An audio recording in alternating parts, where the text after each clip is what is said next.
And so the intel services are going to have to try to find a way, and it's very hard, to get some kind of an idea which of these people are going to act on their radical beliefs, because they're all over the place out there.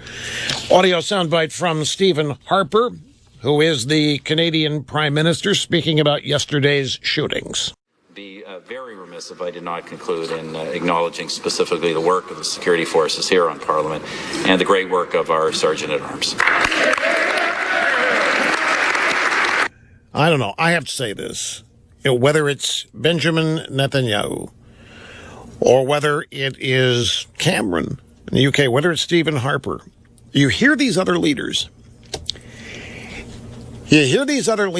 And you remember kind of leaders we used to have. This week's events are a grim reminder that Canada is not immune to the types of terrorist attacks we have seen elsewhere around the world.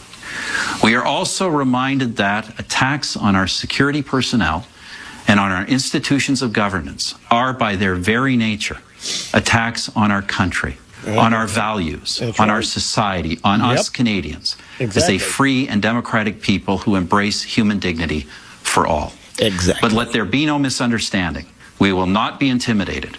Canada will never be intimidated. Remember when we used to have leaders that spelled it out like that? Instead, what did Obama say? This is yesterday in the White House, yesterday afternoon in Washington. We don't yet have all the information about what motivated the shooting. We don't yet have all the information about whether this was part of a broader network or plan, or whether this was an individual or a series of individuals who decided to take these actions. So what a contrast or juxtaposition, if you will. The Canadians, they're not pretending it isn't terrorism. Stephen Harper went right out there and told everybody why this happened, who did it, and what their objectives were. And they're not going to be intimidated. And in Washington, it kind of looked, I don't know, ridiculous. Well, we don't have all the information.